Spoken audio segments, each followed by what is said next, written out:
Good morning. I am pleased to convene the Senate Subcommittee on Surface Transportation and Merchant Marine Infrastructure, Safety, and Security for today's hearing entitled, How the Internet of Things Can Bring U.S. Transportation and Infrastructure into the 21st Century. This hearing will examine how the Internet of Things can advance our nation's transportation and infrastructure system. America's transportation network is well positioned to benefit from new developments in technology.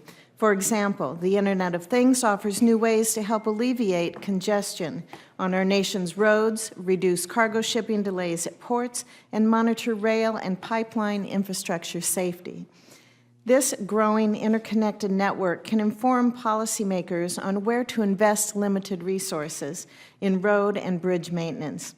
In March, Senator Booker and I joined Senators Ayotte and Schatz to introduce the Developing Innovation and Growing the Internet of Things, or the DIGIT Act, and this bipartisan legislation builds on our resolution, which passed the Senate last year.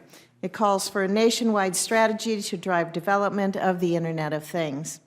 The DIGIT Act would convene a working group of private and public sector stakeholders to offer recommendations to Congress. They would focus on how to plan for and encourage the growth of the Internet of Things. Our bill would begin discussions on the future of this network and ensure that the United States is adopting policies that accelerate innovation and allow it to thrive. This could have a positive effect on transportation. For instance, global supply chains represent a major opportunity to take advantage of the Internet of Things to grow exports and imports. In today's just-in-time shipping environment, time is money and efficiency is key. According to the U.S. Department of Transportation, by 2045, freight volumes will increase by 45%. DOT, in its Beyond Traffic report, found that transportation delays have a high cost. For example, Nike spends an additional $4 million per week in extra inventory to compensate for shipping delays. The same report found that a week-long disruption at our nation's two largest ports, LA and Long Beach, would cost our economy as much as $150 million per day. Meanwhile, supply chains are changing rapidly in response to transportation delays and alternative options. For example, after 9 years, the $5.4 billion Panama Canal expansion is expected to open this week. Following the project's completion, the Panama Canal will be able to process ships nearly 3 times as large as before and will provide a greater connection between our East Coast ports and Asian export markets. A recent white paper, co-authored by C.H. Robinson and the Boston Consulting Group, pointed out that the canal's expansion promises to reorient the landscape of the logistics industry and alter the decision-making calculus of shippers that the canal serves. Delays in our logistics chain raise costs for shippers, infrastructure operators, carriers, and yes, consumers. By increasing connectivity and real-time data flows between stakeholders, our transportation network and its users will gain productivity. Infrastructure design, construction, maintenance, and safety will also benefit from improved data and connectivity. State and local highway officials constantly face challenges when allocating limited resources to an array of transportation projects. For example, AECOM has established a self-monitoring and analysis and reporting technology system, known as SMART, to remotely monitor bridges, dams, and other transportation assets. AECOM's SMART infrastructure seeks to use the Internet of Things to enhance the operating efficiencies of infrastructure and lengthen the life of these critical assets. Real-time monitoring represents a critical analytic tool.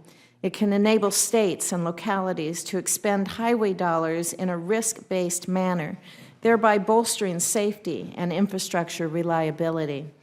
As part of the FAST Act, I worked with my colleagues on this committee to author a robust national freight policy that will provide states with greater resources to designate critical urban and rural corridors. Congress also expanded the objectives of the Intelligent Transportation System program, which seeks to integrate technology, communications, and data into our transportation network to include enhancing our national freight network. Senator Booker and I have been working together to better understand the possibilities of the Internet of Things and to educate our Senate colleagues on them. I'm pleased that we have an exceptional group of stakeholders appearing before this subcommittee today. We're fortunate to have officials who are developing policy at the federal and local levels, and I'm eager to hear how private sector stakeholders are utilizing the Internet, data, and technology to manage infrastructure projects and advance freight and passenger transportation networks. I would now like to invite my friend, Senator Cory Booker, our ranking member, for any comments he may have. Thank you very much, Chairwoman Fischer. First of all, I'm going to submit my formal opening remarks to the record. I'm kind of geeking out about this meeting, and I think this is tremendous that you all are here. There's a lot going on in Washington today, some of it laced with lots of partisanship. But this hearing right now with my partner on a lot of things, we have found more than I could have imagined. The Chairwoman and I have found a lot of things to work on that are really forward-facing, trying to make not only government more efficient and effective, but really try to echo what was bipartisan work of the past. There was a great Republican president named Eisenhower who understood to help private sector flourish, there has to be creative public-private partnerships. And one of the great ways to create connectivity of the past was just building roads and bridges to help connect our country. Well, now we're in an entirely different era. Things that I couldn't have even imagined when I saw my father bring home the first VCR I had ever seen and plug it in my house. Now we have more connected devices on the planet Earth than there are people, and we are in the stone age of the Internet of Things. And what excites me is that I have a partner to my right here who understands that if we in government don't get our act together, we're going to miss out on not only trying to help the private sector flourish in this area, but frankly, we are going to drag down the private sector because we're going to have agencies within the government that are working in silos and are tripping up and undermining innovations. And so I'm extraordinarily excited about this panel because you all are on the cutting edge of what is a whole new world. And a world that, for me, as a guy who comes from an inner city and represented that as mayor, I began to see that how connectivity, innovation, technology can be a massively democratizing force that could create and expand opportunity in many ways, in the same way that us building the Interstate Highway Program or, by the way, creating the Transcontinental Railroad, which engine, by the way, was built in New Jersey. So I want to get right to it. I want to thank you all for being here. And a lot of the things that you're going to say are wisdoms that we've tried to put together in the Digit Act that the Senator and I have together with two of our other colleagues in a bipartisan fashion. But I just want to say welcome to Washington. This is really exciting. I don't understand why all the cameras are on the other side of the Capitol talking about some place way over on the other side of the world, and that there are not some more press here focusing on this, because this is a panel that are talking about things that are going to change the life of every American in ways that they cannot imagine. Thank you very much. Thank you, Senator Booker. Don't you just love it when he geeks out? So, no, I am also very excited that we get started. And so with that, I would like to introduce the panel. We will begin with the Honorable Carlos Monje, the Assistant Secretary for Transportation Policy at the U.S. Department of Transportation. Welcome, sir, if you would like to give your opening statement. Thank you. Chairman Fischer, Ranking Member Booker, members of the subcommittee, thank you for inviting me here today. We're getting to a point in history where data is as important to transportation as asphalt. The Internet of Things has the potential to slash commute times, to eliminate traffic accidents, reduce CO2 emissions, and reshape communities for the better. Already, we're beginning to see major advances. Connected traffic signals that detect cars and pedestrians to improve safety and speed traffic. Wayfinding applications that let commuters pick the most convenient way to get around, and sensors that help traffic engineers fix and detect structural problems. Soon, we're going to see increased deployment of technologies that will spread out travel demand and nudge travelers to make informed choices. We're going to see revolutionized logistics that includes robotics, automation, and truck platooning. Most thrilling, automated vehicles hold a promise to dramatically reduce deadly crashes and reclaim millions of hours of lost time. The President's Council on Advisors on Science and Technology said that the time regained from not driving could be worth $1.2 trillion a year, not to mention the benefits of reclaiming land from parking spaces. While we know that this transformation will be driven by the private sector, we're doing our part at USDOT. First, by building an enabling regulatory environment. Second, by never wavering from our focus on safety, security, privacy, and equity. And third, by investing in key research and tech deployments. At Secretary Fox's direction, we are doing everything we can to remove regulatory obstacles to provide the certainty and flexibility needed to encourage innovation. For instance, NHTSA is systematically reviewing its regulatory framework, making clear to innovators how to seek redress from existing barriers, developing a framework for federal and state regulators to work together, and identifying needed new regulatory tools. Our Highways Administration is finalizing guidance to road planners to how to legally and effectively install vehicle infrastructure equipment. The Federal Transit Administration is reviewing its rules to enable transit agencies across the country to participate in the mobility on demand revolution. And as the department enters this brave new world, we're combining the tools we have with the lessons we've learned, starting with a strong partnership with industry and building on a foundation of data and transparency. We've kept a razor-sharp focus on safety, security, and privacy. We're working closely with the FTC, and we're pursuing connected vehicles in a way that protects consumers from privacy risk and protects vehicles from hacking, tampering, or tracking. We're also moving aggressively on a number of fronts to bolster cybersecurity. NHTSA has challenged the auto industry to form an information sharing and analysis center to proactively address cyber threats. We've collaborated across all corners of the federal government to give planners the ability to capture and manage big data in ways that protect the privacy and safety of users. We're also investing our dollars in a strategic way to fund foundational research, to speed promising technologies to market, and to spur the national conversation on the future of mobility. FTA's Mobility on Demand program includes an $8 million sandbox, which is going to help public transit agencies explore new ways to partner with emerging service providers, whether that be carpooling, transit on demand, or bike sharing, to provide better options to their constituents. FHWA is operating 3 connected vehicles pilots to speed truck movement in southern Wyoming, to improve pedestrian safety in New York City, and test mobility apps in Tampa. We've developed the Freight Advanced Traveler Information System, FRAITIS, which is demonstrating how sensors and data systems can speed the transfer of cargo at the ports of Los Angeles and Long Beach.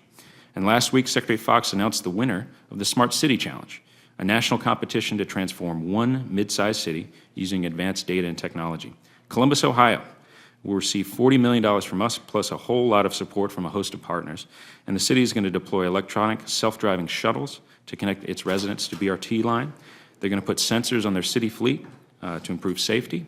They're going to invest in truck platooning and make it easier for delivery vehicles to find parking on city streets. And they're integrating their transportation data with other parts of their city, particularly healthcare scheduling, to help address high rates of infant mortality. 78 cities applied. Each created a blueprint for the future of transportation on their city streets. And the biggest lesson of the Smart City Challenge is that technology deployment is not an end to itself, but rather a means to build strong communities that create opportunity for all its citizens.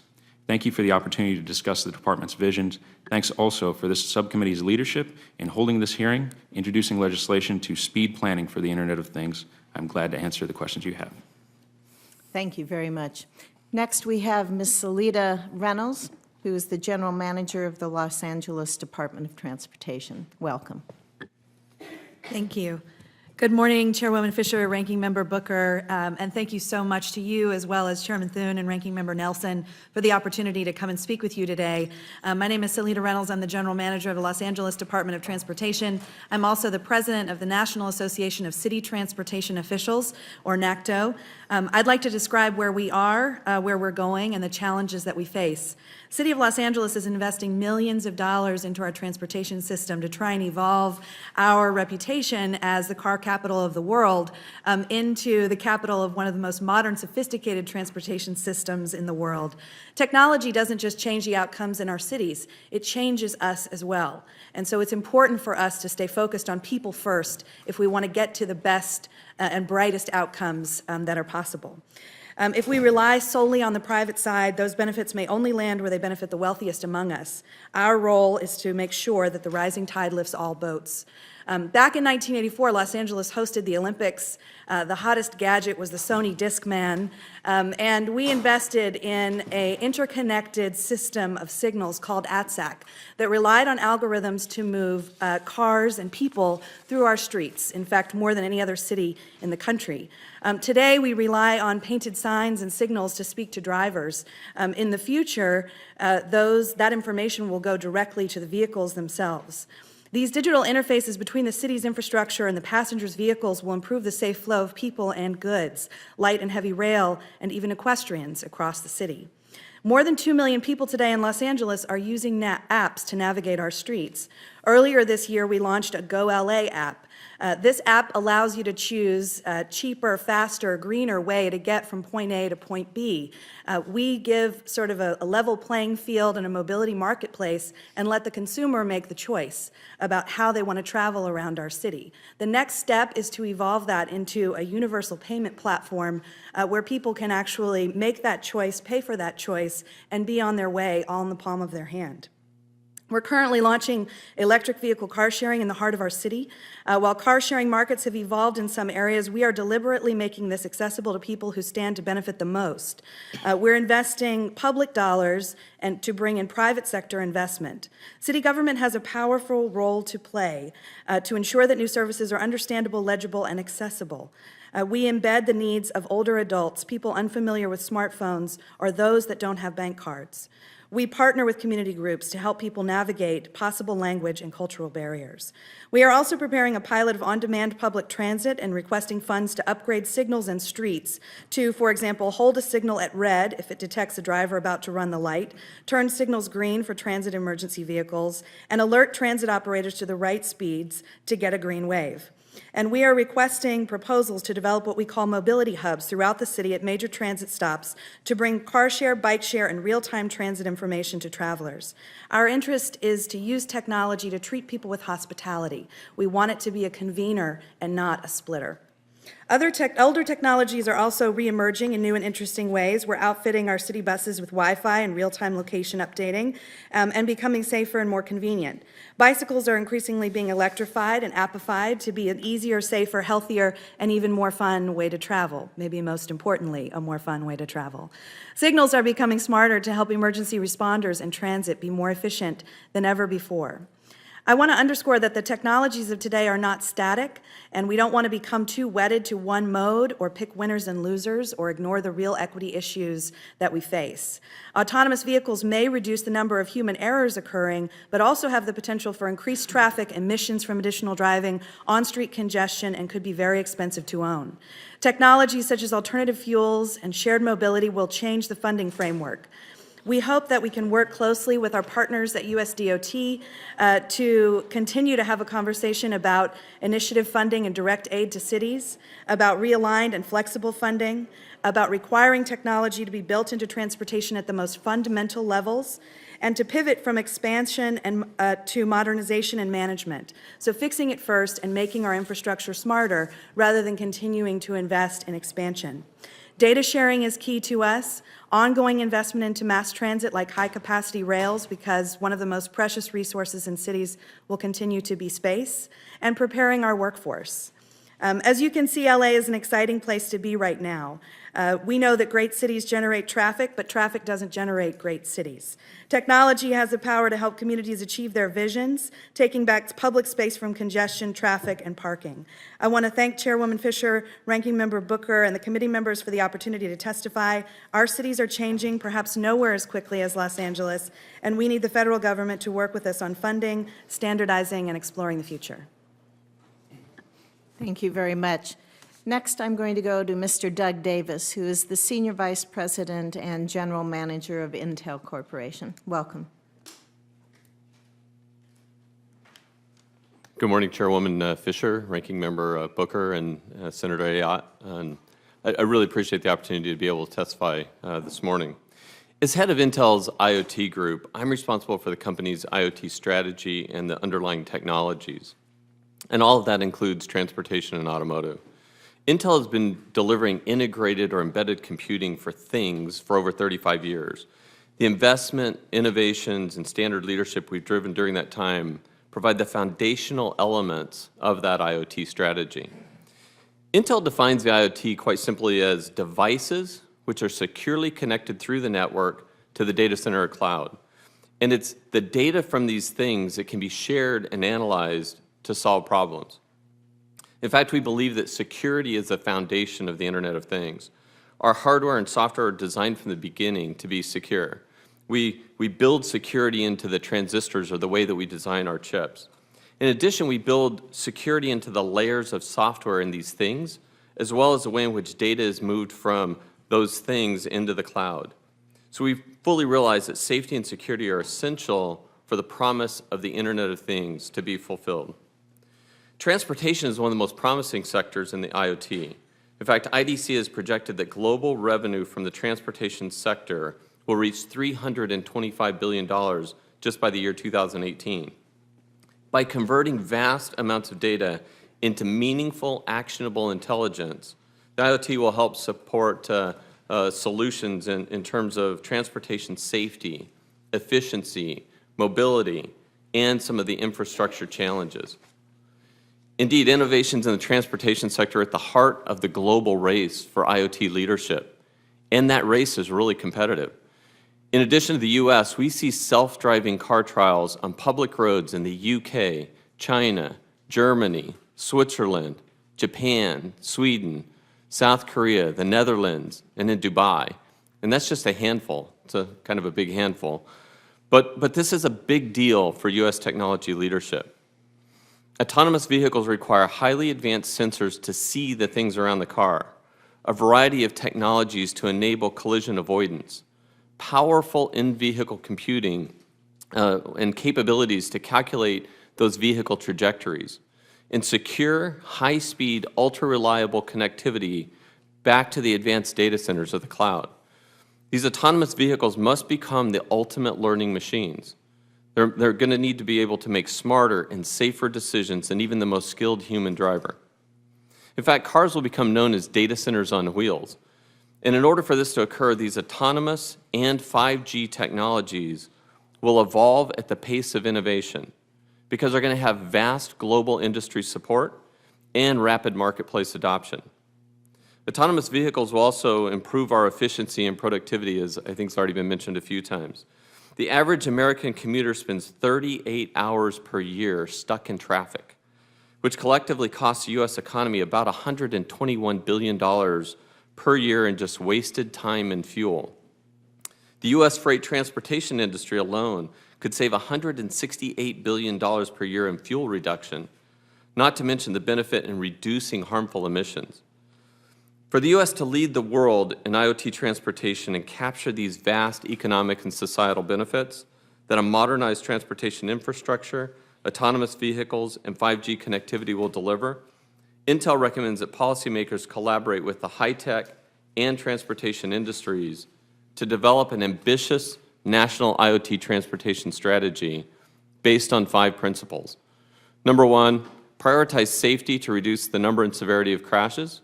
Number 2, prioritize security from the outset. 3, promote technology neutrality by relying on marketplace innovation and competition. Encourage open global standards based on transportation platforms to enable a commercialization path that is scalable, interoperable, and reusable across deployments. And then finally, number 5, invest in public-private partnerships. That will help launch and scale future-looking transportation test beds, especially in the areas like 5G, to develop trusted data and secure computing, machine learning, open standards, and of course, security. So I want to thank you for this opportunity to share Intel's policy recommendations for a U.S. IoT transportation leadership. And I look forward to questions a bit later. Thank you very much. Next, we have Dr. Robert Edelstein, Senior Vice President of AECOM. Welcome. Thank you. Chairman Fischer, Ranking Member Booker, members of the subcommittee, on behalf of AECOM, I'd like to thank you for the opportunity to testify on the advancement of new technologies to enhance our transportation and infrastructure across the country. AECOM is a Fortune 500 firm where we integrate design, build, operations, maintenance, as well as finance of infrastructure programs. According to Engineering News Record, we rank #1 in transportation as well as other market sectors. Over the years, we've seen transportation management centers, or TMCs, evolve from becoming single-dimensional to multi-dimensional, multimodal, and multi-jurisdictional. And we look at the next wave as being incorporating predictive algorithms and automated decision support systems so we could stay ahead of congestion rather than reacting to it. AECOM is a global leader in TMCs. Our forte is really in the area of operations, where we operated over 40 facilities throughout the United States. In Florida and California, we developed the dynamic pricing software to support the managed lane systems. In Virginia, we've operated the reversible roadway systems. In New Jersey, we've worked with IBM in developing the next generation of advanced traffic management system software, positioning themselves to incorporate the predictive algorithms and decision support systems in the future. In Michigan, we operate 4 TMCs, and that's really the hotbed of all the connected vehicle test beds as well as research, as well as Missouri, where we're operating the Gateway TMC, which will be accommodating the new innovations of the Road to Tomorrow program in the near future. The pace of change in this area really creates a critical need for extensive technology partnerships. Strong and adaptive technology partnerships allow communities to build upon the lessons learned from previous efforts across the country. AECOM has collaborated with firms like Xerox, where we developed the dynamic pricing software, with IBM, and working on smart city projects over in India, as well as the work that we've done in New Jersey. Next month, we were selected and we'll be starting work with the Colorado Department of Transportation on the RoadX program. We've also been supporting the Missouri DOT on their Road to Tomorrow program and coming up with new technology partnerships and new innovations. The Internet of Things provide endless opportunities for TMCs to grow. As no one owns the Internet, nor the controls or the information that's transmitted across it, the same can be said about the Internet of Things. There are about 75 million servers that operate the global Internet. There's 1.2 billion cars on our roadway systems throughout the world, more than 20% here in the United States. But cars are inefficient. They're parked 95% of the time. Our transportation systems outside the peak hours and the middays are significantly underutilized. So there's a reason why the leading global Internet companies are looking at connected and autonomous vehicles, as they understand the issues are similar to the decentralization that created the Internet many decades ago. IoT approaches will allow people and cargo to be transported more efficiently across multimodal transportation networks at designated pickup and drop-off times. This will enable the balancing of real-time travel time. This will enable the balancing of transportation supply and demand in real time and allow the user, the end user, to optimize their trips based on what's right for them in terms of the modes that they use, the schedules, and the routes. In recent years, there's been several innovations that have been incorporated into our transportation systems: smart motorways, data management systems, integrated corridor management, and now most of the attention is being focused in on the connected and autonomous vehicles.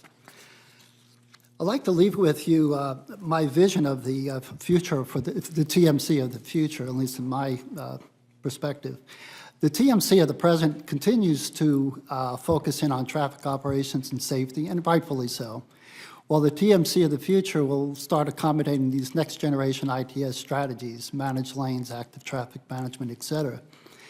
The Internet of Things will start to glue both transportation and non-transportation functions together. While this integration may be virtual, or it may be a co-location of operations staff, and there's some advantages and disadvantages to both approach. The integration has the potential to open up new areas to apply the IoT and big data to operate our systems more efficiently. So I'd ask you that you consider the TMC of the future when we start building our smart cities. And my testimony that I'm submitting for the record has included a number of policy recommendations that I'd like you to consider as you deal with these issues in the future. So on behalf of ACOM, I'd like to thank you for receiving my testimony and look forward to your questions. Thank you very much. And next, Mr. Jordan Cass, the President of Managed Services at C.H. Robinson. Welcome. Chairman Fischer, Ranking Member Booker, and members of the Commerce, Science, and Transportation Committee, thank you for the opportunity to testify at today's hearing. As one of the nation's largest third-party logistics providers, C.H. Robinson has a unique view of how goods and commerce flow from manufacturer to consumer. My name is Jordan Cass, and I am President of Managed Services for C.H. Robinson. I joined Robinson in 1999 by way of an acquisition.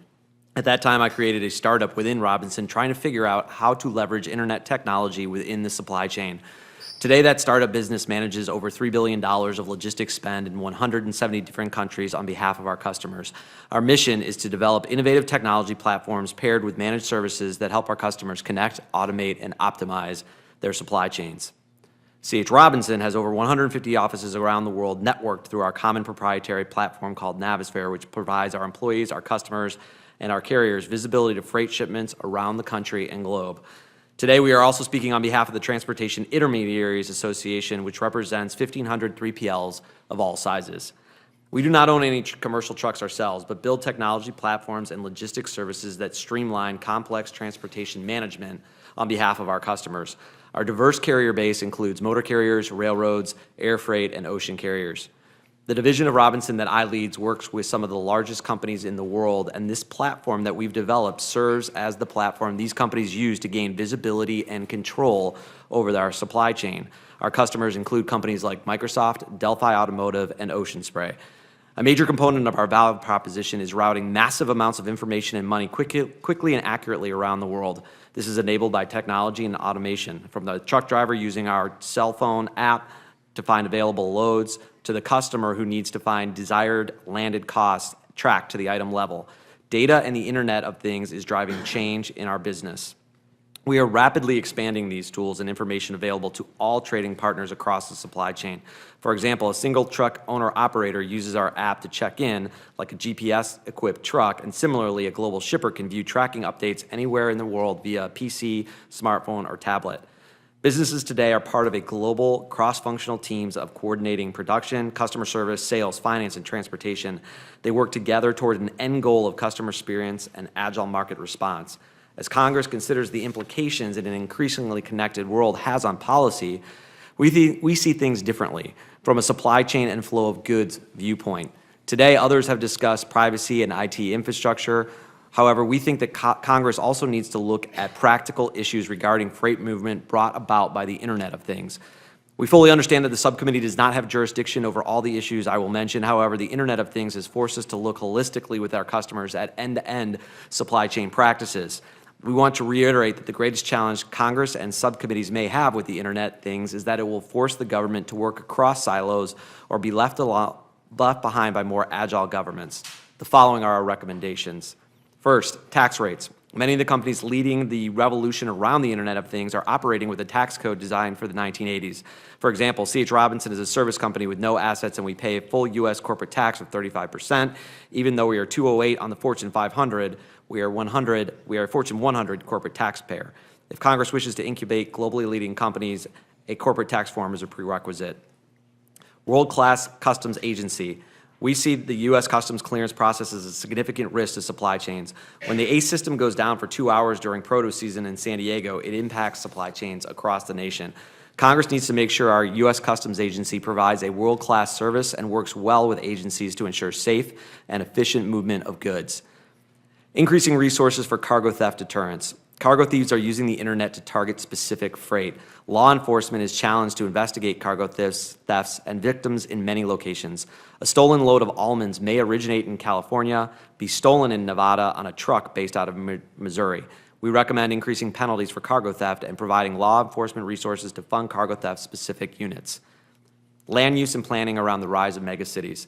Increasingly, freight moves between a handful of global cities see huge population and density growth, including Chicago, Houston, New York, and LA.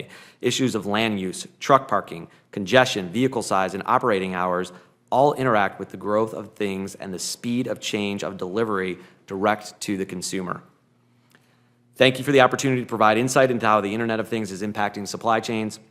We look forward to working with the committee on a policy that allows U.S. logistics companies to continue leading the world. Thank you very much to the entire panel. We will begin our first round of questions, 5 minutes for each member. I'd like to start with one issue that I've been concerned about, and that's the creation of these regulatory silos.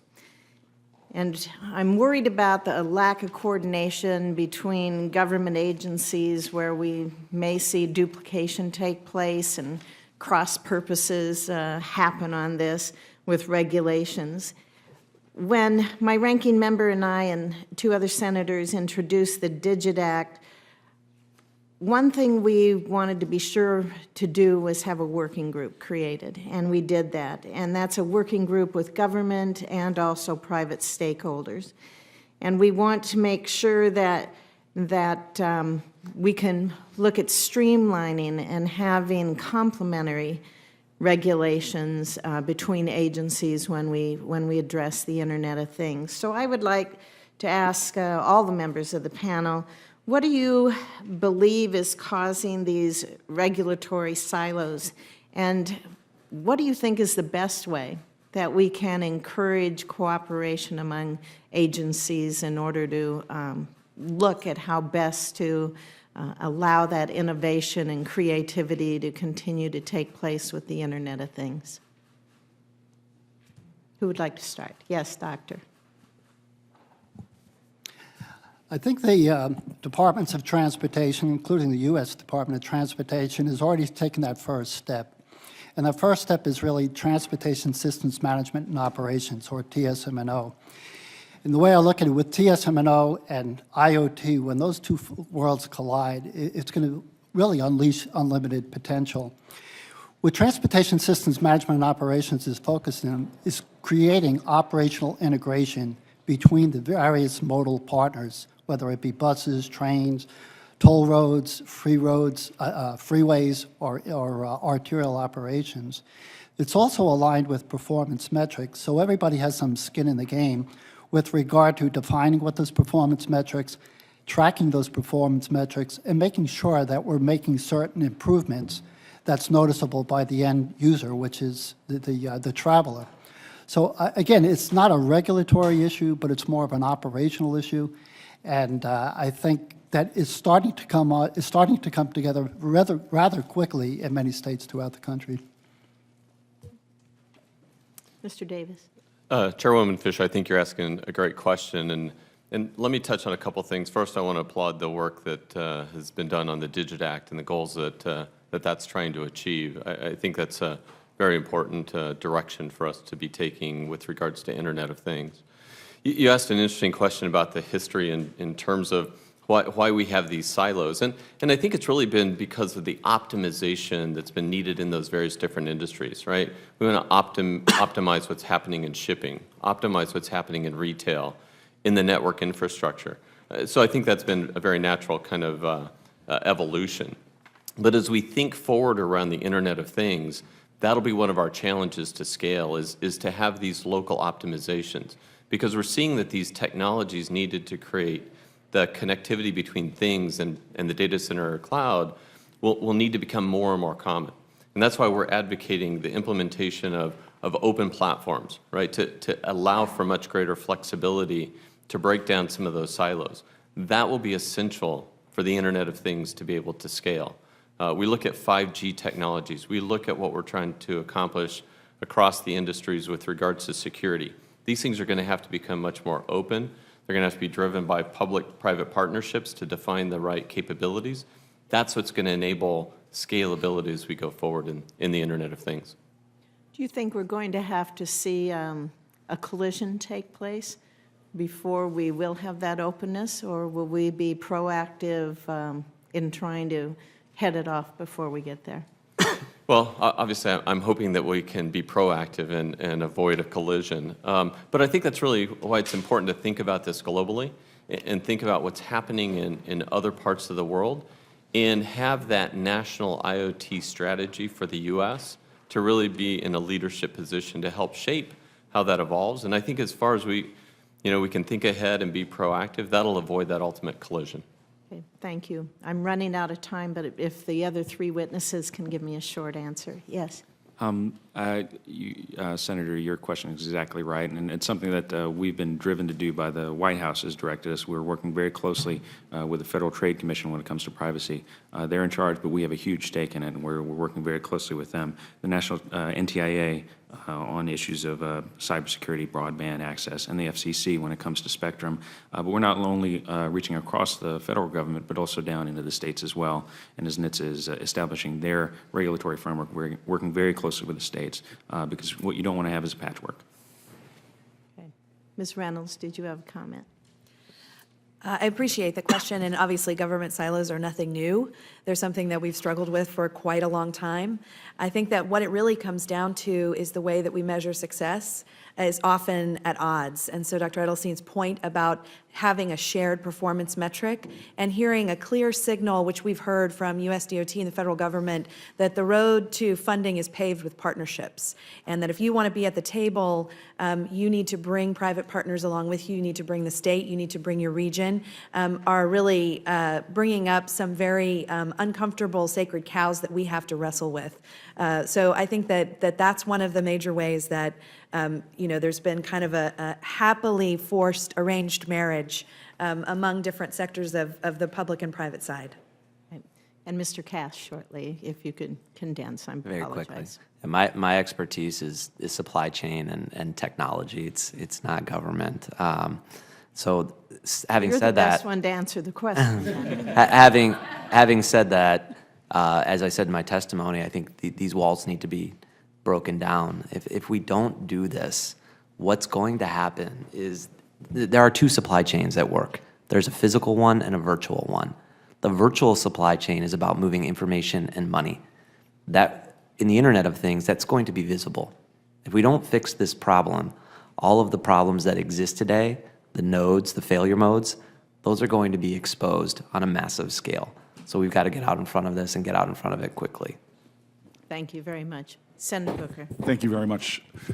So when I was mayor of my city, I discovered that if just getting my accountability from my team members, that if I started encouraging constituents to tweet at me problems, that I would begin to find out about things, and it worked better than I knew. I could find out about potholes before my road engineers. I could find out about traffic lights out. I started crowdsourcing what was going wrong in the city. And obviously, that's a very rudimentary, inefficient way when you can set up cities like Los Angeles where you could have sensors detecting problems and funneling information at the speed of light. So the Smart Cities initiatives, to me, is, as a former mayor, is really exciting. And would you please give Mayor Garcetti my best when you get back to Los Angeles? I studied with him in Oxford. He still owes me 10 pounds, which at this point is only worth like 50 cents, given where the pound is going. But tell him I want my money. But would you tell me what kind of challenges you guys are facing in implementing what is a cutting-edge vision to try to make Los Angeles? What are some of the biggest obstacles to being a smart city that you're finding? So thank you for the question, and I'll say it's two things. One, fundamentally, public and private side are going to have to get way outside of our comfort zones in order to achieve the kind of partnership that we need. Our procurement practices, for example, I would say are probably the single biggest hurdle to really getting public partners to the table. As soon as it takes us, 18 or 24 months to write a request for proposals and bring a vendor on board, the technology has passed us by. Federal Transit Administration and others have done a really good job signaling that they're willing to waive some of the federal procurement requirements to allow cities to have access to these funds. I would identify that. Second, I would say that, the role of government is that we can, our most rudimentary tool is that we can say no. And I think that oftentimes we find ourselves in that position when we are encountering the sort of disruption or introduction of new technologies in transportation in our cities.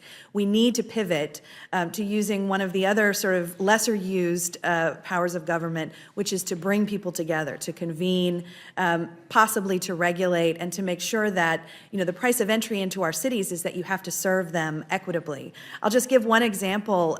We recently executed, Mayor Garcetti executed a data sharing agreement with Waze. 1 in 4 drivers in the city of Los Angeles is using Waze to get around our city with positive and potentially negative impacts. The way we've been using it is bringing Waze data into our ATSAC system, fusing the data streams that we have to make our system even smarter. We save Los Angeles drivers over 40 hours every year because we have a smart transportation signal system. That is just the tip of the iceberg, and it points to the other big challenge, which is that we don't have the skill sets inside government. I don't have a civil service classification for data scientist in the city of Los Angeles. And we desperately need those kinds of skill sets and capacity building inside government so that we can really come to the table as an equal partner. No, I appreciate that. And that's what the White House is finding out with their innovation team. Procurement is one of the biggest problems we have. The procurement processes are set up for dealing with big, massive companies, not the small innovators that are at the cutting edge. I appreciate that. And in 1 minute and 30 seconds I have left, Mr. Cass, Mr. Davis, I get very annoyed when I watch other countries who are beginning to out-innovate us.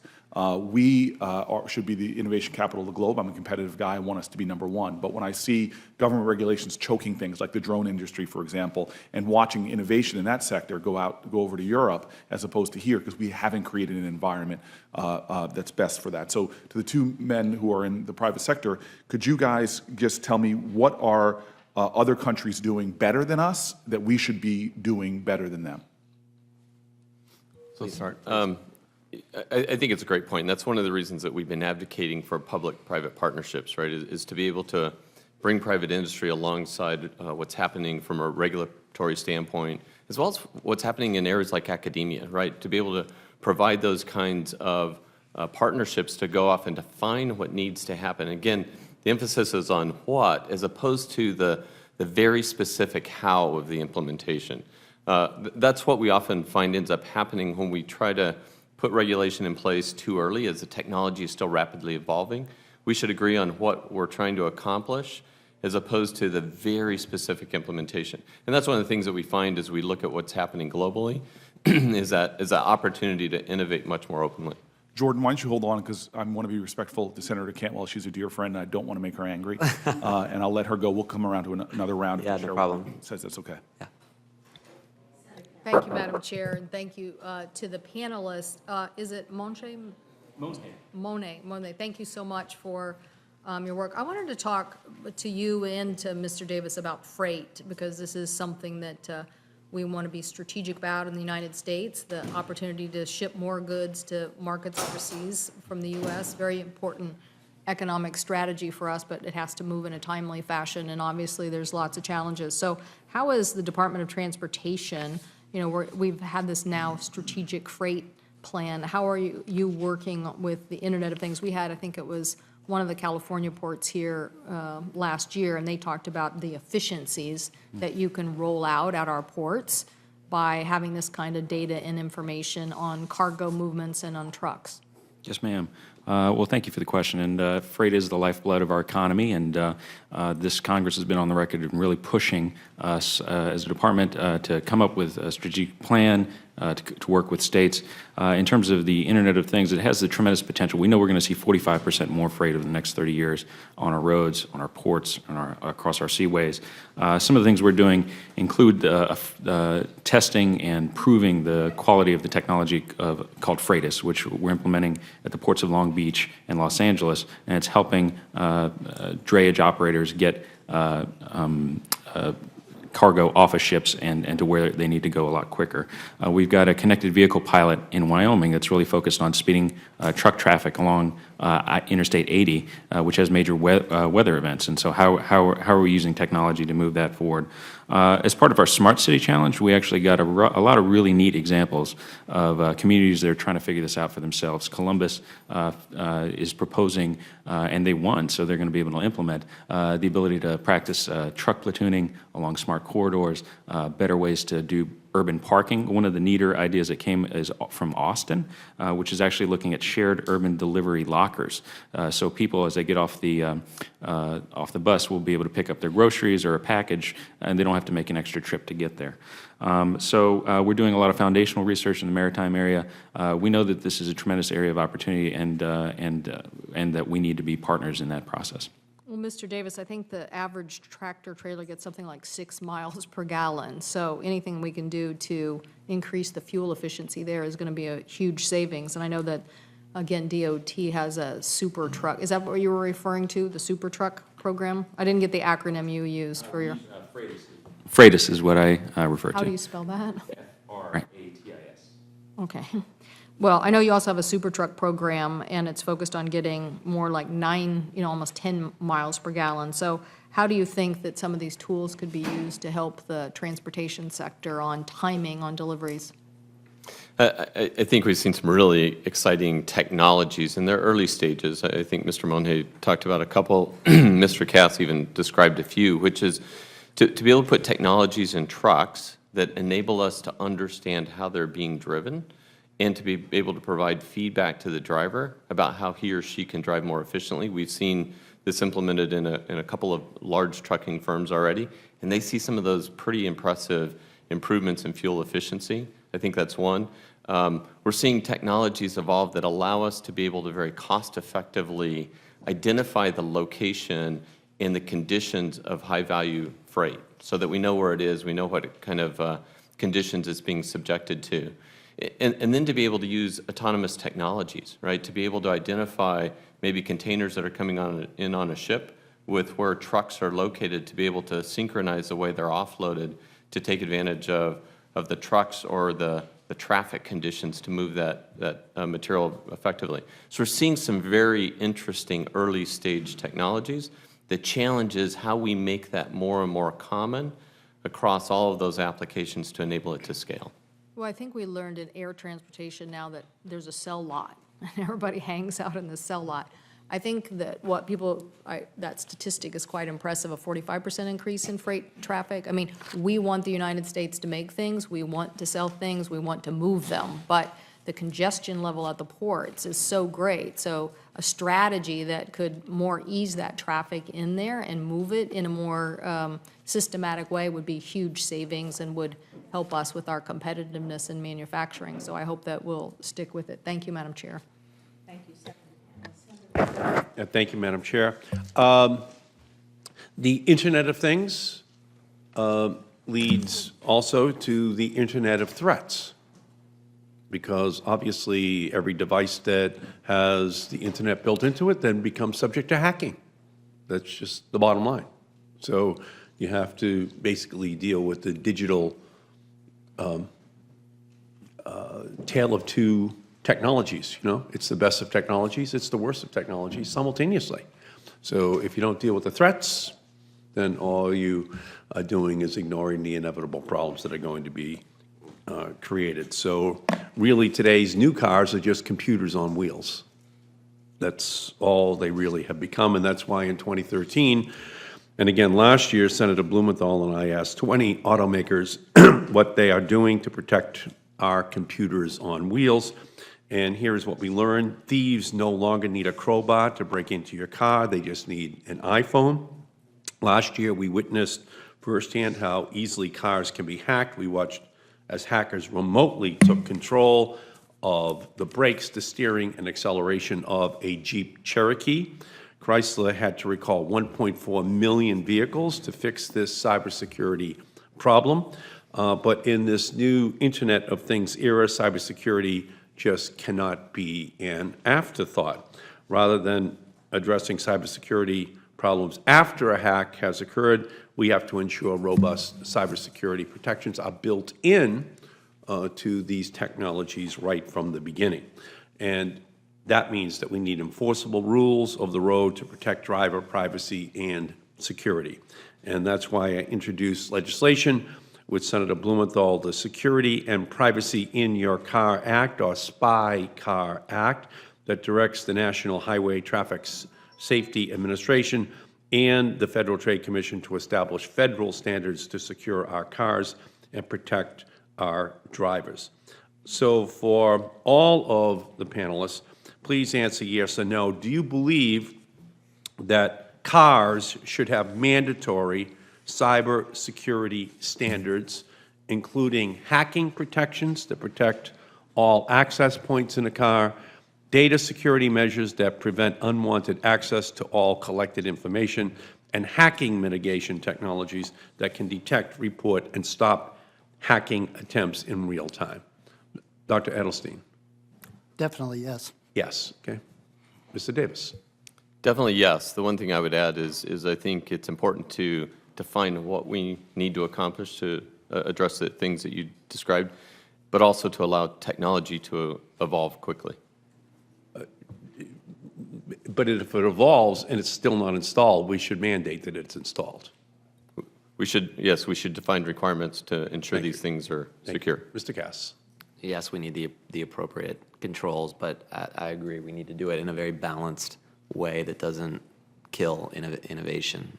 Innovation's like a whack-a-mole, right? You try to beat it down, it's just going to pop up someplace else. So we really need a mechanism of ensuring that if we're going to put controls in place, that it's not offsetting the innovation that's about to take place, but rather helping it and making sure it thrives. Right. But haven't you found over the years, Mr. Cass, that if people can get away without building in the protections against hacking or privacy, that they just do it to save money? People never cease to amaze me. Thank you so much. So it's not just whack-a-mole, it's just whack a bad person. Well, no, I was speaking of innovation. We can't policy our way out of it. So someone is going to innovate, and it needs to be us. Right, we have to do it. We need to lead with but it. at the same time, we then have to tell people who don't want to install the safety protections that they have to do it. Fair enough. Okay, thank you. That's all I'm really saying. And Ms. Reynolds? I think the answer is certainly yes, and I'll add that there's a role for smart infrastructure as well.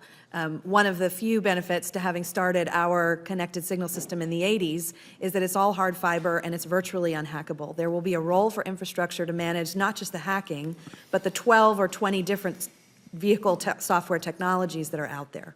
But again, I didn't get the correct answer Yes. from the auto manufacturers. Thank you so much. I mean, seatbelts good, but not just yet. You know, airbags good, but not just yet. Okay, we just want the technology to evolve a little bit more. So when, oh Lord, will you put those seatbelts, those airbags, those hacking protections in? Mr. Monhay? Thank you, Senator, and thank you for your leadership on this issue. Cybersecurity is going to be a continuous challenge for the rest of this century, and there's substantial motivation on our part to get it right on behalf of safety, certainly from the manufacturers. NHTSA is doing everything we can. We have established standards, a security credential management system for V2V technology to ensure that those packets of information can be shared safely. We're going to continue to work with industry, continue to work with experts to make sure we continue to fight this threat. And Dr. Edelstein, if I have just one more minute, please. Thank you. And do you believe also that we should make owners explicitly aware of collection, transmission, retention, and use of driving data, and provide owners the right to say no to data collection and retention without losing access to key navigation or other features? Yes. Yes. Mr. Davis? Yes. Yes. Mr. Cass? Yes, and just generally speaking, with all of the information that's going to be available, this concept of opting out, I think, is important. Excellent. Thank you. Ms. Reynolds? Yes. Excellent. Yes, sir. It's very important to only collect the information you need and make sure consumers know what they're sharing. Thank you. So I think that's a great balance here. It's not all good. Like any other technology, there's the bad as well. And we just have to make sure that we build in the protections at the same time that we build in the opportunities. And if we do that, then I think we've discharged our responsibility as policymakers.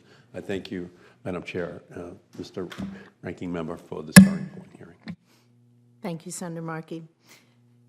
Dr. Edelstein, in your written testimony, you discussed several innovative transportation projects that you're currently working on. For example, you mentioned that AECOM employs sensors to monitor the Brooklyn Bridge for cracks and also for temperature fluctuation.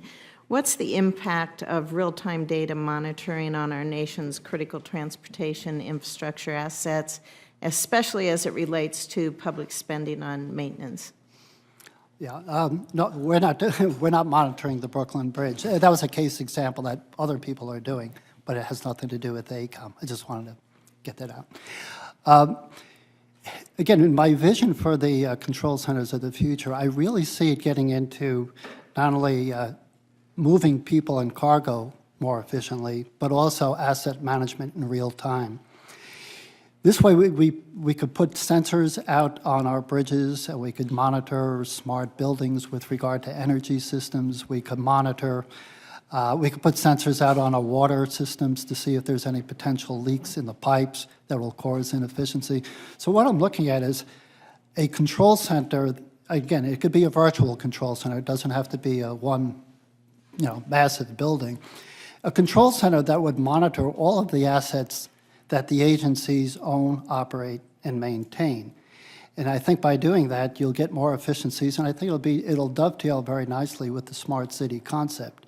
With the smart city concept, I think the platforms that they'll be using allows everything to be interconnected, but there needs to be something there, a control center that monitors all these assets in real time to gain more efficiencies of the systems. And as you have this control center that's monitoring in I would assume, a more timely and also a more accurate manner, how do you see that affecting safety in the future? And also looking at the reliability of our infrastructure? Right. Using the example of the Brooklyn Bridge. Okay. Well, with regard to safety, if it was the Brooklyn Bridge and you had another incident with regard to I-35, the bridge up in Minnesota, hopefully by having the sensors out on the bridge, we could be more proactive in detecting is there something wrong with the bridge ahead of time, so we can make some corrections to it before you have a catastrophe, something like that.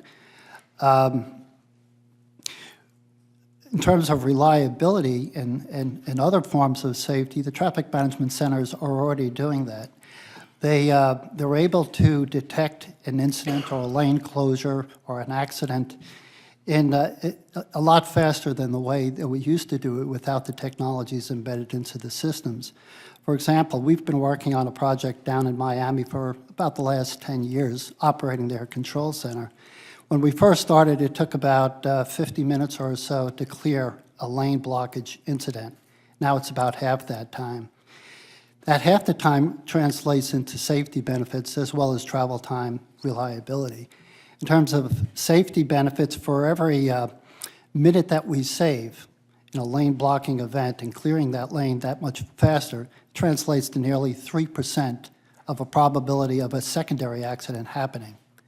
So if you take a 15-minute lane blocking event, if you're taking a lane blocking event and you could clear it 15 minutes faster, you're talking about improving the probability that you won't have a secondary accident by about 40%. And in terms of travel time reliability, the formula is, I think for every minute that you save, it translates to 4 minutes of savings. So again, a 15-minute clearance improvement would translate to about an hour backup delay that you're saving. So I think it all ties together, whether you're managing assets or you're managing traffic as well as safety. Do you see cities and states and also private businesses stepping forward and willing to embrace these new technologies? Is there enthusiasm on their part, or is it balanced with reality and looking at the cost? It's more so the latter. There's definitely enthusiasm, no doubt about it. But many cities are struggling, just paying the day-to-day bills. They have to deal with potholes, they have to deal with physical safety improvements, as well as infrastructure improvements that may increase capacity in some of their roadway systems. Technology is nice. They're looking at that as the long-term solution, but balancing the firefighting issues that they deal with on a day-to-day basis and the budget and the evolution of technology as it comes online, it's pretty tricky. But I would have to say that most cities and states, they are very enthusiastic about technology innovations. But again, it's just so much money to go around. Thank you very much. Senator Booker. Chair Fisher, Senator Klobuchar has asked if she can go next. She has a committee to return to. Senator Klobuchar. Thank you very much. I'm the ranking member on this hearing we're having on a bill that we passed last year on sex trafficking. But I want to thank you all for coming. I especially want to thank Mr. Cass, who represents here C.H. Robinson, which is headquartered in Eden Prairie, Minnesota, with his 22 years of experience in freight logistics. As you may know, C.H. Robinson has evolved from a wholesale produce brokerage house to a major third-party logistics provider, largest network of motor carrier capacity in North America, gross revenues of $13.5 billion in 2015, and one of 17 Fortune 500 companies based in my state. So we're proud of the work that they do and what they can bring to this discussion. Mr. Cass, could you talk about how you've leveraged the Internet of Things at your company to increase the efficiency of multimodal shipments? Sure. When you think about our company, its focus is on developing technology platforms and services to connect, automate, and optimize supply chains. What the Internet of Things has done is allowed us to create algorithms that quickly and easily select the most optimal mode of transportation. Many shippers today can't respond in the time. They don't have the resources. They may not even have the expertise to take a look at what their freight network looks like in real time and frankly shift from a truckload shipment to an intermodal shipment, which poses significant advantages. The intermodal obviously is going to reduce the carbon footprint. It's going to lower the overall cost, and it's going to take capacity off the road, and I think put it in a safer environment. Very good. Thank you very much. One of the things that we've learned in our state, which I guess we share with all three members that are here today, New Jersey, Nebraska, and Wisconsin, is that you can have all the networks you want for transportation, but if you have snow and the trucks can't move, then we have a problem, or the trains can't go. I know the Minnesota Department of Transportation has applied for a grant through the U.S. Department of Transportation's Advanced Transportation and Congestion Management Technologies Deployment Program. That's quite a mouthful. That's used to improve the effectiveness of snow plows. It's no small thing in our state. We're pretty proud of how quickly we clear out the roads, but technology can always make us better. Let's just say it works a lot better here. Works a lot better in Minnesota than Washington, D.C. Dr. Edelstein, how will the new communications opportunities from the Internet of Things improve public safety and the delivery of government services with things like snow plowing? Well, if you look at it from, let's start with the end user. The end user wants their street snow plowed within a certain time frame, or they want to know at least when their street is going to be plowed. By having the Internet of Things, this could provide the communication between the individual and the agency responsible for the plowing. So you're opening up the communications. Also, you're opening up the potential to optimize where you have the snow plows, which roads that deserve the highest priority, and you can monitor that in real time. So if you have to do multiple runs of a street because the snow is still coming down, again, you have the potential of using the IoT and big data to optimize the routing of the snow plows, assuming that they have automated vehicle location devices on them or some type of sensors. No, I think that's just a great example because I really am stunned by how long it takes. My daughter went from the public schools of Minnesota where she'd had no snow days for 7 years, and then when she got to the Arlington public schools, which were very good, she had 2 weeks off in her first year. So, so I do think that there's got to be a better way to do that, and I understand that areas that have more snow are more affected by it. I guess my last question is just along those same lines. the need to have broadband installation and fast-speed broadband to make this work. One of the bills that we have in the Mobile Now Act would actually require focus more on dig once, which is to try to, when you have highway projects, that you try to put the internet in at the same time to make it more efficient. And obviously, many of us on this committee are working on expanding access for broadband in rural areas as well. So any comments you have about the need to have Wi-Fi to make all this work? That's really outside my expertise, so I'll take a Okay. pass on that. Well, could you assume you need Wi-Fi if we're going to Well, have these yeah, things on snowplows? Yeah. All right. Okay. Thank you.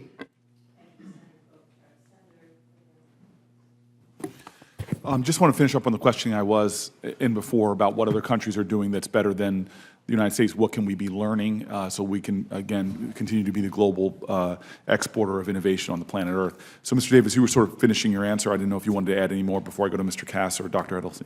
Yeah, I'll just add on one example. You know, great technology enabler for the Internet of Things is going to be 5G wireless infrastructure, and we see a number of countries moving very quickly there, right? Creating test beds, creating opportunities to do trials, right? We'll see it not only in fixed infrastructure that needs to be able to communicate back to a data center cloud, but even mobile infrastructure. We see in Germany, they're running trials now on the Autobahn to learn how to maintain high data rate connectivity when a car is moving very fast down the freeway.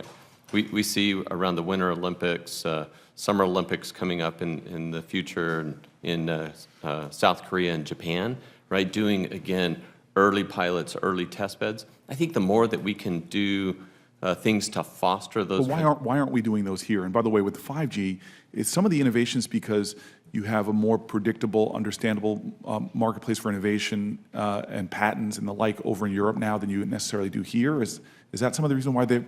I think it's much more about just creating the opportunity, right? You know, we see these big events like the Winter Olympics or the Summer Olympics, and you know, that becomes kind of a focal point for that country to say, hey, let's go put a lot of resources in. And so we're not, maybe government not creating sandboxes where people can. I think we want to look for more test beds. We want to look for opportunities where we can say, hey, let's go all in. Let's create a solution to really kind of force the technology to get deployed, for us to understand where we need to do more optimization. I think it's looking for those kinds of opportunities. Okay, thank you. And Jordan, I mean, Mr. Cass, first of all, I want to just echo, because you put in your comments, and it's something that I feel very strongly about, that we have a ridiculously bad tax environment to incentivize companies here. And I see it in biotech with a lot of New Jersey firms inverting now because of the bad environment. So please don't think that I haven't gotten that point, and don't say basically hallelujah, amen, and join your chorus of conviction to change that. But what else are other countries doing besides creating a better tax environment? Well, firstly, thank you for reading my mind. I appreciate that. It was going to be the way I answered the question. But secondarily, when I look at our global base of talent and the diversity of it, there's something that's happened here where we're just not developing math students the way that other countries are. And I think that's core to engineering, and it's core to where the Internet of Things is going. And don't get me wrong, we've got talent, but we're not developing it at the speed and the pace that some of these other No, we've fallen from number one in are. the country for graduating engineers, math majors. Now we're out of in the top 10. Other countries are realizing that this new economy is going to necessitate having STEM folks, and America's falling behind. Yeah, and then I would add to it, the ones that we do, there is a male bias to it, and we need to figure out how to get that neutralized as well. So I would point you in the direction of how we get that fixed. Great. Dr. Edelstein, do you have anything to add about, especially port efficiency, something even the Secretary of Transportation and I have talked about how in the Northeast, people are choosing to use Canadian ports because they're more efficient than ours are. Is there anything that other countries are doing in terms of the Internet of Things for freight logistics that we could be learning from here and catching up on? Other countries, freight. I'll tell you what, Dr. Edelstein, let me move to my last question and try to get it in 10 seconds each. If you had a government dollar if we were going to be investing, where would you focus your government dollar, Mr. Davis, in terms of getting the biggest return? It would really, as I said earlier, I think creating these partnerships and these opportunities to really move technology forward between the private sector, the regulators, and academia. Jordan? This may surprise everybody, but it would be infrastructure. Be more specific. Specifically the road infrastructure. If I painted a picture of the United States and I showed you the traffic flows around the United States, you would see very clearly on a map where those arteries were unbelievably constricted in major cities around the world. And there's a trend of urbanization. It's clear.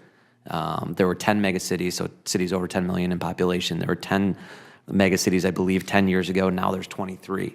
People are moving into cities because they need access to products. And that trend is clear. If we don't fix the infrastructure, whatever we do with the Internet of Things is just going to expose the fact that we don't have the infrastructure to move the flow of goods properly. Tax reform, infrastructure investment, I really like you, Mr. Cass. Thank you. Thank you very much. Thanks for your help and your service. Because we have a vote, I'm just going to ask you one quick question. Positive train control. What can we do to achieve it more quickly and implement it around the country?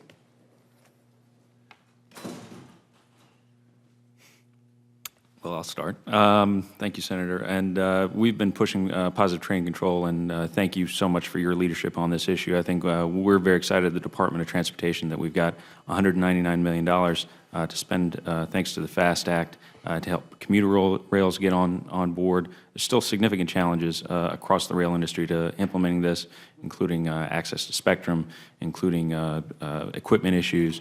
We're doing everything we can. We're working with the FCC. We're working with the Class 1s. We're working with short lines, with commuter rails. We're doing everything we can to hold their feet to the fire and to make sure we get this technology deployed quickly and safely. We know that the technology would have prevented the crash in front of in Philadelphia. The opportunities for safety are substantial, and we are dedicated to this technology. Any other thoughts? How about sensors at railgrade crossings?